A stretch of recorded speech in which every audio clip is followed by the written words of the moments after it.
मैं कुछ भी बोलने से पहले, अपने बारे में भी बताने से पहले एक बात कहना चाहूँगा। मैं जब जब डगमगाया, जब जब तूने मुझे थाम लिया है, मैंने अपनी हर सांस से पहले श्री राधा तेरा नाम लिया है।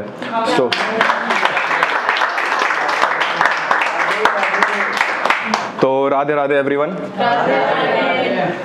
तो आज मदर्स डे है। वैसे बेसिकली मैं लिखता यही हूँ जो सारे शायर लिखते हैं, मैं लिखता तो वही हूँ, बट आज मदर्स डे है तो थोड़ा सा उनके ऊपर, फिर उसके बाद कुछ शेर सुनाऊंगा जो मेरे दिल के बहुत करीब है। तो मैं नहीं मानता ये मदर्स डे, ये बाहर का कल्चर है। मुझे मेरी माँ को याद करने के लिए किसी दिन की ज़रूरत नहीं है। ये बात भाई दिल से बोलिए तुमने। मैं वही कह, मेरे को किसी दिन की ज़रूरत नहीं है कि मेरी माँ थोड़ी कम पढ़ी लिखी हैं तो वो नहीं पढ़ पाएंगी कि मैंने स्टेटस में उनके लिए क्या लिखा है। सही बात, बिल्कुल। मैं उनके लिए वो फ़ोटो लगाऊंगा, वो मेरे को खुद ही जाके उनके फ़ोन में दिखानी पड़ेगी, देखो मम्मी मैंने ये लगाया। तो इसलिए मैं दुनिया को दिखाने के लिए अपना प्यार नहीं दर्शाता। मुझे मेरी माँ से प्यार है, मैं उनको खुद दिखाता हूँ। ऐसा कोई दिन नहीं जो माँ के बिना हो। तो मेरा कोई भी दिन ना मेरी माँ के बिना है ना मेरे पिता के बिना है। तो मैं अपने पिताजी को पीछे नहीं छोड़ता। तो इसलिए मैंने एक कविता लिखी है जिसका शीर्षक है विधाता। तो आगे आप खुद ही समझ लेना, जहां जाएगा आप खुद समझ लेना। माँ जिसने मुझको संवारा, पापा जो है मेरा सहारा। माँ जिसने मुझको संवारा, पापा जो है मेरा सहारा। इन्होंने मुझे खूब धुतकारा, क्योंकि ये जानते हैं डांट सुन के चमकेगा इनका बेटा एक दिन बन के सितारा। मेरे पापा मेरी हर ख्वाहिश सुना करते हैं, मेरे पापा मेरी हर ख्वाहिश सुना करते हैं, कभी मुझे उस पर डांटा भी करते हैं, मगर मैं जानता हूँ वो मेरी हर ख्वाहिश पूरी करने की हर कोशिश भी किया करते हैं। मेरी माँ मुझसे अक्सर चिढ़ जाती है। जैसे ना माँ और बेटों का रिलेशन बहुत अलग होता है, जैसे बाप बेटियों का बहुत अलग होता है। मैं दिल से मानता हूँ बाप बेटी का बहुत अलग होता है। मेरी बड़ी बहन है, मैं मानता हूँ। अगर पापा मुझे कुछ काम को मना कर देते हैं ना, तो मैं अपनी बहन से बोलूँगा दीदी यार बोल दे, दीदी बना देगी पापा को। तो सेम है मेरी माँ के लिए। तो मेरे से बहुत लड़ती हैं वो। तो ये है, मेरी माँ मुझसे अक्सर चिढ़ जाती है मगर मेरे लिए पूरी दुनिया से भिड़ जाती है। मेरी माँ मुझसे अक्सर चिढ़ जाती है मगर मेरे लिए पूरी दुनिया से भिड़ जाती है। कोई एक शब्द ना बोले उनके लाडले के खिलाफ, कोई एक शब्द ना बोले उनके लाडले के खिलाफ, ये हक वो सिर्फ अपना बताती है। लोग कहते हैं माँ बाप होते हैं ऊपर वाले का फरिश्ता, लोग कहते हैं माँ बाप होते हैं ऊपर वाले का फरिश्ता, जो अपना पेट काट के मुझे पाल के निभा रहे हैं अपना रिश्ता। मैं कैसे मान लूँ उनको इतना छोटा सा हिस्सा, वो नहीं है कोई फरिश्ता, वो नहीं है कोई फरिश्ता, मुझे छोटा लगता है उनके आगे भी भगवान का किस्सा। बुखार में मेरा शरीर तपता है तो आत्मा मेरी माँ की झुलसती है, बुखार में मेरा शरीर तपता है तो आत्मा मेरी माँ की झुलसती है। भूख मुझे लगती है तो चूल्हे के आगे मेरी माँ रोज जलती है। मैं अपने बदन को अच्छे कपड़े से ढक पाऊँ, मैं अपने बदन को अच्छे कपड़े से ढक पाऊँ, इसके लिए मेरे बाप की चमड़ी रोज धूप में जलती है।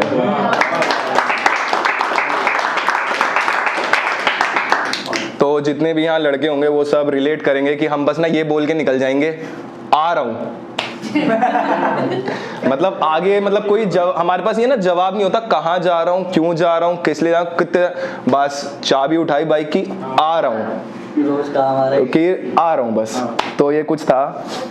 मेरी माँ जब नाराज होती है तो मुझसे तो छोड़ो किसी से ना बोला करती है। मम्मी नाराज हो जाती है कि ले फिर निकल गया। मेरी माँ मुझसे जब नाराज होती है तो मुझसे तो छोड़ो किसी से ना बोला करती है। मुझे मेरे सामने अनदेखा करती है मगर पीठ पीछे सिर्फ मेरी बातें करती है। मेरे पापा अक्सर मेरी बदतमीजी सह जाते हैं, चाहो ना चाहो आप अपने घर वालों से लड़ ही लेते हैं। मेरे पापा अक्सर मेरी बदतमीजी सह जाते हैं, मेरे लिए पता नहीं सबको क्या क्या कह जाते हैं। खुद धूप में पैदल जाने को तैयार हैं, खुद धूप में पैदल जाने को तैयार हैं, क्योंकि बेटे की गाड़ी की ख्वाहिश पूरी करना चाहते हैं। हाँ मुझे जब आता है सबर, जब देखता हूँ मैं अपने माँ बाप को बेफिक्र कि आज नहीं तो कल इनका बेटा लेके देगा इनको अपने सपनों का घर। मैं बड़ी बड़ी गलतियां कर अकेला बैठ जाता था। हम गलतियां करते हैं, हम सोचते हैं दोस्तों से एडवाइस ले लें, चाहे कितनी भी बड़ी गलती हो। It's my personal advice to all of you कि माँ बाप से ज़्यादा अच्छी एडवाइस कोई दे नहीं सकता। अगर आप कुछ भी कर लोगे वो 2 वक्त के लिए डांटेंगे, मगर उनके अलावा तुम्हारे साथ कोई और खड़ा हो नहीं सकता। तो ये था, मैं बड़ी बड़ी गलतियां कर अकेला बैठ जाता था, सोचता था नहीं समझेंगे वो, सोचता था नहीं समझेंगे वो, या शायद मैं ही बोल नहीं पाता था। मगर इन्होंने मुझे मेरे बिना बोले मुझे सुधारा था और संवारा था। हाँ, बड़ा खुश नसीब था मैं, क्योंकि मुझे मेरे माँ बाप का सहारा था। मुझे कभी उस दौर से गुजरने ना दिया जिससे वो खुद गुजरे। मुझ पे कभी वो आँच ना आने दी जिसके जख्मों से वो आज तक खुद ना है उभरे। मेरे पापा ने मेरी खुशी के लिए अपने सपनों को भी कुचल दिया। मेरे पापा ने मेरी खुशी के लिए अपने सपनों को भी कुचल दिया। जब जब मैं जिंदगी से हार जाता हूँ, तब तब मेरी माँ के पल्लू ने मुझे सुकून का एक पल दिया। इस टॉपिक के ऊपर एक आखिरी शेर है। कुछ लोग कहते हैं मुझे प्यार है सिर्फ अपने दिलदार से।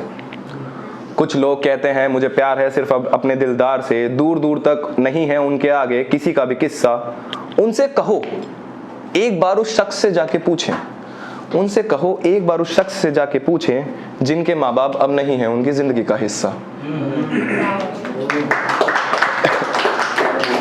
तो गाइस, ये था कुछ मेरा, मतलब मैं अपनी माँ को ये मदर्स डे गिफ्ट देना चाहता हूँ, क्योंकि मेरे को पता है मेरे को दुनिया को नहीं दिखाना, मुझे आज उन्हें ये दिखाना। तो हाँ, शायर हैं, दिल टूटना तो लाजमी है।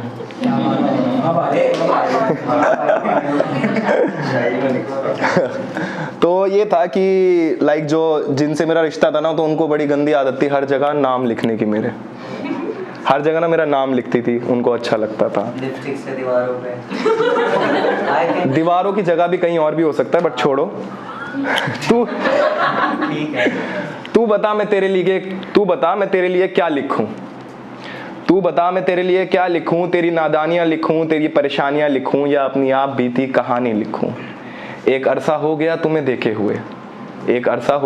देखे हुए, या अपने ऊपर बीती हर परेशानी लिखूं। तेरे आंसू पोंछूं या तेरी हंसी लिखूं।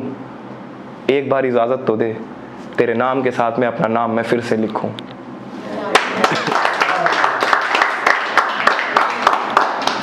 ये कुछ था। हाँ, मैं भूल गया हूँ तेरी सारी बातें। मैं भूल गया हूँ तेरी सारी बातें। ना मुझे याद 19 अगस्त 2021 रात के 2:30 बजे तूने कहा था कि मैंने मान लिया है मैंने तुमको अपना सब।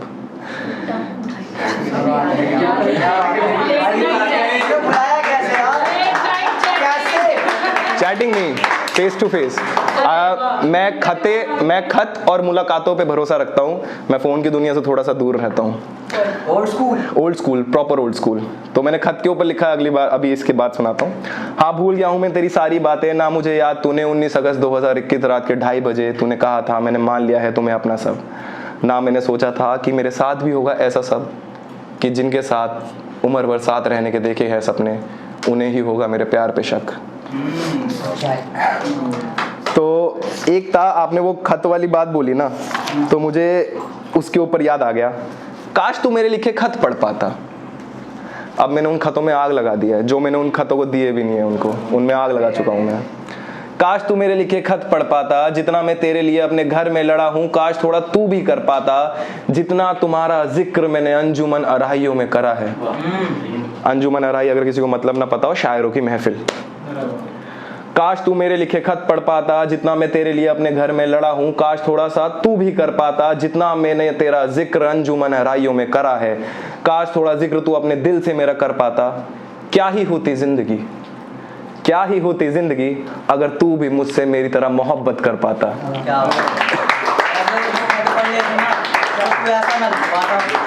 सही बात भाई, सही बात। अब ऑप्टिमिज्म। अब किसी ने ना, शायद राज भाई थे जिन्होंने बात बोली थी एक इंतजार की बात बोली थी ना उन्होंने। तो मैं स्टेज पे चढ़ा था, मैंने कुछ सोचा नहीं है, मैं जो मेरे मन में आ रहा मैं पढ़ रहा हूँ। तो राज भाई के एक बात पे मैंने लिखा था, क्या हुआ वो तुम्हें मिला नहीं, इंतजार तो तुम्हें करना था ना, कोई व्यापार तो नहीं, लाख मजबूरियां वो तुम्हें दे, तुम्हारा प्यार तो खत्म हुआ नहीं, खुश है ना वो तुम्हारे बिना, तो इसमें भी तो कोई गिला नहीं। नहीं चाहिए, आगे बढ़ो भाई। ये मैंने कल शाम को लिखा है। चलो अब किसी ने, एक भाई ने गलती वाली बात बोली थी, है ना शिवम भाई, शायद आपने कुछ गलती वाली बात बोलती कि गलती दोबारा गले लगना चाहता हूँ तो ये था, चलो गलती चाहे तुम्हारी सही या मेरी मगर रिश्ता तो हमारा था। चलो गलती चाहे तुम्हारी सही या मेरी मगर रिश्ता तो हमारा था। माना शुरुआत में था आवारा मगर तुमने ही तो मुझे संवारा था। मगर एक बात याद रखना, तुम्हारे जाने के बाद भी मैं सिर्फ तुम्हारा था। अब भाई इश्क मोहब्बत इतना हसीन नहीं होता जितना हम देखते हैं। क्या बात है, क्या इतना हसीन नहीं होता। ये वो जहर है, हम पीते रहते हैं और हम कहते हैं अच्छा लग रहा है और दो, क्योंकि ये धीरे धीरे मारता है। तो सबसे अच्छी, कोई मेरे से जब पूछता है ना कि भाई आप शायर हो, आप मोहब्बत को अगर डिफाइन करोगे तो आप कैसे करोगे, तो मैं उनको एक बात कहता हूँ, कोई शेर नहीं है, एक सिर्फ एक ख्याल है मेरा। वो पहले ऊपर वाले से उन्हें मांगने की दुआ करना, फिर उसके बाद उन्हें भूलने की दुआ करना, और वो भी कबूल ना होना, इसी सफर का नाम मोहब्बत है। क्या बात है।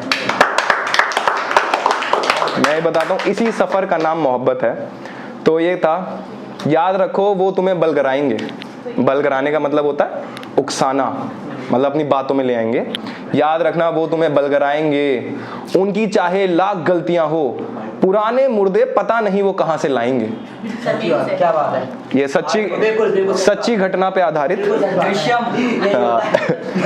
याद रखो वो तुम्हें बलगराएंगे, उनकी चाहे लाख गलतियां हो, पुराने मुद्दे वो पता नहीं कहां से लाएंगे।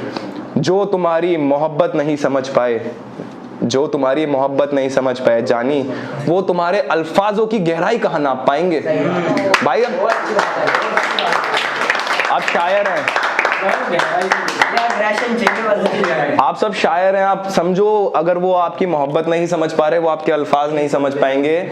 ये बात उन्होंने मुझसे कही थी, यार तुम मेरे से डायरेक्ट बोला करो, तुम्हारी शायरियां मुझे समझ नहीं आती। तो बेसिकली होता क्या था, वो मुझे कुछ बात कहती थी ना, रिश्ता खत्म हो जाता है तो हम ना अपनी सेल्फ रिस्पेक्ट गिरा देते हैं। जब मोहब्बत होती है ना, हम अपनी सेल्फ रिस्पेक्ट गिराते हैं, हम भूल जाते हैं कि क्या हमारी अपनी आंखों में हमारी खुद की इज्जत है। हम भूल जाते हैं। तो जब मैं वो भूला था ना, तो मैं रोज शायरी उनके लिए कुछ लिखता था, कुछ ना कुछ उनके लिए एक ख्याल लिखता था। और वो ख्याल लिखने के बाद जब एक दिन उनका सामने से मैसेज आया ना कि तुझे जो बोलना होता है डायरेक्ट बोला कर, ये शायरी मत बोला कर, मैंने तब लिखी थी ये बात कि जो तुम्हारी मोहब्बत नहीं समझ पाए वो तुम्हारे अल्फाजों की गहराई भी नाप नहीं पाएंगे। अच्छा, राधा कृष्ण जी की एक, जब मैं शुरू करता हूँ ना राधा कृष्ण जी से, तो मेरे ना मन में बड़ा एक बहुत प्यारा ख्याल आता है। जो लोग ना कहते हैं कि राधा कृष्ण जी का इश्क अधूरा था, सब कहते हैं, ये सबसे बड़ी गलत बात है। ये सबसे बड़ी गलत बात है। क्यों? क्योंकि किसी ने भांडीर वन का नाम सुना है? भांडीर वन में जहाँ पे राधा और कृष्ण जी की शादी हुई थी, वहां पे राधा जी और कृष्ण जी की शादी हुई थी। तो मैं इसलिए हर बार कहता हूं कि हमें मतलब पूरा अब नहीं पता है उनके बारे में। एक्चुअली उनका जो इश्क था वो मुकम्मल था। जॉन तो सब सुनते होंगे, जॉन कौन नहीं सुना। तो ये मैंने लिखा था, आप सुनिएगा जरूर अगर जॉन नहीं सुनते। मुझे जॉन सी मोहब्बत, उसे नए जमाने का इश्क हो गया। मुझे जॉन सी मोहब्बत, उसे नए जमाने का इश्क हो गया। वो मुझे गैरों में ढूंढती रही और यहाँ मैं खुद में ही खो गया। तो ये मिल गया है। तो भांडीर वन की मैं आपको बात बता रहा था ना कि वहां पे राधा जी और कृष्ण जी की शादी हुई थी। तो हमें ना गलत सिखाया जाता है कि उनका रिश्ता अधूरा था। अधूरा नहीं था, वो पूरा था। तो ये लिखा था, जब दुनिया की उस पार मिलोगी तो तुम्हें प्यार क्या है वो समझाऊंगा। जब दुनिया के उस पार मिलोगी तो तुम्हें प्यार क्या है वो समझाऊंगा। राधा कृष्ण साथ नहीं थे, दुनिया की झूठी कहानी ये मैं ना सुनाऊंगा। प्यार हमेशा मुकम्मल होता है, तुम्हें ये भी दिखाऊंगा। प्यार हमेशा मुकम्मल होता है, तुम्हें ये भी दिखाऊंगा। एक कविता लिखी है तुम्हारे लिए, एक कविता लिखी है तुम्हारे लिए। जब दुनिया के उस पार मिलोगी तब सुनाऊंगा। तो मैं कुछ शेर पढ़ के अपनी जगह लेता हूँ। तो एक ये मौसम साहब का एक शेर है, वो ख्वाबों की तरह सच्चा बहुत था। आप शब्दों का खेल समझिएगा, इन्होंने बहुत प्यार से लिखा था, मतलब बहुत अलग ही लिखा था, मुझे बहुत पसंद आया था। वो ख्वाबों की तरह सच्चा बहुत था, ये धोखा था मगर अच्छा बहुत था। वो ख्वाबों की तरह सच्चा बहुत था, ये धोखा था मगर अच्छा बहुत था। वो मेरा है गलतफहमी थी मुझको, वो मेरा है गलतफहमी थी मुझको, मगर सच है मैं उसका बहुत था।